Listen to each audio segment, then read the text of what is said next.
Palantir reported earnings on Monday, and even though some would say that the report wasn't bad at all, the company sold off massively. So in this video, I'm going to share what happened in this earnings report and conference call, as well as share whether or not I'm buying, selling, or holding. But I don't want to waste your time, so let's go ahead and dive right in. Before we get into the numbers, let's talk about the price action, because I don't believe many people expected this kind of move given what they reported during their Q3 report. Palantir hit an all-time low of $6.44 back on May 11th, but like several other stocks, they went on a really nice run. However, after these earnings, the stock tanked 10%, going back down to the sixes for a bit, and now they're hovering somewhere around $7 a share. So the question is, why did the stock fall so much after earnings? And this is where I want to look at the numbers. When we look at revenues, analysts were expecting Palantir to generate $470 million, but Palantir beat that number with $478 million, and that is a 22% increase year over year. And especially in the current market, we've seen companies like Shopify have their share price spike massively because they met expectations. So this clearly wasn't the reason for the decline in share price. Now, one of the biggest issues that some investors and sellers of Palantir had was their government revenue. Last quarter, their government revenue only grew 13% year over year, but this quarter, that number doubled as Palantir's government revenue grew to 26% year over year. This is significant news, and honestly, I expect this to continue, especially after all the contracts that we have seen over the past few months. Now, one thing that could be concerning for some people is the reduction in growth in their US commercial revenue in comparison to last quarter. In the previous quarter, they grew 120%. However, this quarter, that number only grew 53%, and this revenue was actually a decrease quarter over quarter. Honestly, this doesn't worry me too much because they were really focused on the government contract, but this will be something I will pay close attention to over this upcoming year. Now, I want to mention something that I don't think many people have considered. Why does the US government choose to use Palantir over every other company? Like, what makes Palantir so special that not only do they receive large contracts, but those contracts are still getting renewed and extended? It all comes down to the product. No matter what people think about Alex Karp, whether you really like him or not, it is Palantir's product that is driving deals. And this is important because if the US government is demonstrating that Palantir's product is not only working, but it is helping the US in a variety of different ways, from political issues to healthcare, how are the US companies going to look at the commercial products that Palantir offers? And this is where I want to draw our focus to the Foundry and Apollo platforms. These two pieces of Palantir are what's going to drive the company to the next level. Now, I know that previously Palantir has compared the Foundry product to AWS, and we won't really be able to see if this comes to fruition until much later. But when I see the fact that the US government continues to utilize Palantir's product in a time of great political tension, this could be advertisement in and of itself for US companies to use Palantir. And what we saw during their conference call is that Foundry product is working for several different businesses. So even if Foundry becomes a quarter of AWS, Palantir still has plenty of room to run with its current share price. And this doesn't even include Gotham or Apollo. Regardless of what anyone says, the Palantir products are working. And unless their future competitors make products that will last for years, Palantir will take a massive chunk of the market share. When you think about it, Palantir is a couple of years ahead in terms of research and development. And in a space like data analytics and artificial intelligence, that is a lot of time that needs to be spent in order to catch up. And these products, in my opinion, will be important in the future. And not because I'm just a Palantir bull, but because when you consider the data analytics space, how many companies want very descriptive data? I mean, it's expanding by the second. Over time, how many companies will want guidance when it comes to using that data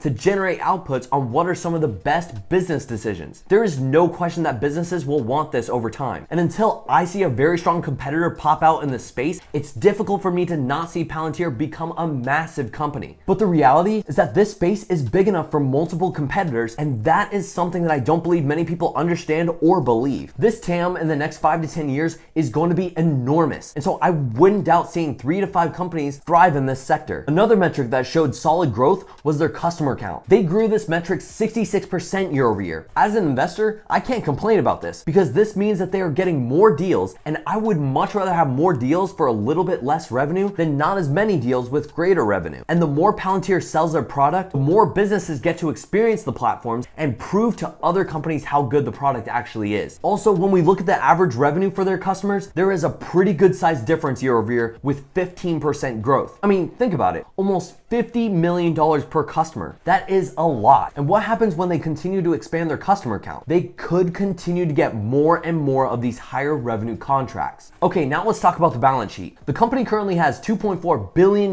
in cash with no debt and an undrawn credit commitment of $950 million. What that tells me is that when it comes to safety of the stock, stock, it is difficult to see this company go into zero. This gives me tremendous confidence going forward, not just because of how much they have in cash, but the fact that they are ready to capitalize on opportunities that could arise in the current macro environment. So clearly they're looking for the potential to deploy that cash. And while many companies are losing money, Palantir continues to hold a good amount on their balance sheet. In terms of stock-based compensation, they are planning on bringing this down. And if we look at what has happened year over year, there is a substantial reduction in stock-based comp. But we need to consider what this compensation is even for. This isn't just handing out stock to employees just cuz. Doing stock-based compensation helps Palantir keep the top engineers to make the best products. So unless you believe that Palantir's products won't be multi-billion-dollar products down the road, this argument needs to be put to bed. Unless in 2023 they decide to ramp up stock-based compensation more than this year, I don't see this as something to worry about. The last thing that I will say is that their revenue growth has not been as high as what people want. And we saw this with analyst estimates for the last quarter of the year. They predicted that Palantir would have over $505 million in revenues for Q4, but the team reported that they're only expecting to be somewhere between $503 million and $505 million, so that is a slight miss. However, does this really mean that the company should fall 10%? I don't think so. And the only other part of their report that they missed was EPS, but that was almost in line with expectations too. The fact that Palantir can grow 20% in this kind of environment is not bad at all. And now that they aren't growing as much because of macroeconomic situations, it's important to look beyond the current environment. Where is this company going to be 5 to 10 years from now? If you're a bear of Palantir, you would have to expect revenues to slow drastically. And if they are growing this much during a recession where businesses don't have as much money to spend,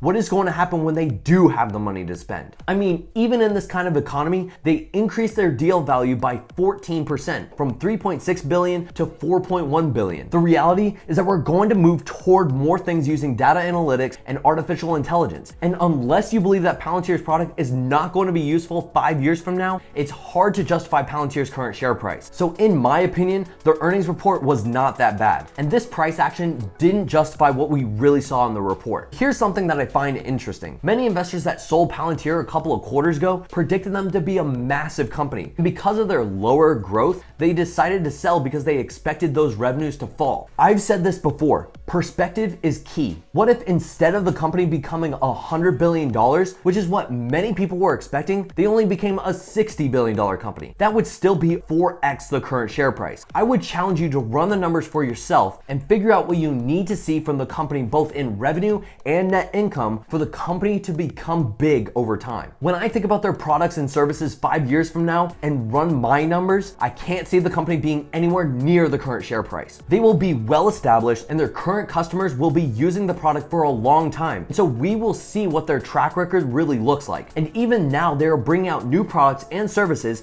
which will impact the company in the years to come. Lastly, some of the biggest companies in the world thrived in a recessionary environment. And how did they do that? It's because they capitalized on the opportunities that arose and were in a position to actually make those moves. When you consider the amount of money that Palantir has on the balance sheet, no debt, and a product that the US government plus many commercial companies have seen outstanding results, there is no question in my mind that Palantir will capitalize on any opportunities that arise in the next couple of years. So I'm still adding shares. And with my cost basis in the $10 range, I would love to bring that down to single digits. And I'm confident that I will. Hope you all enjoy the rest of your week and I'll see you in the next one.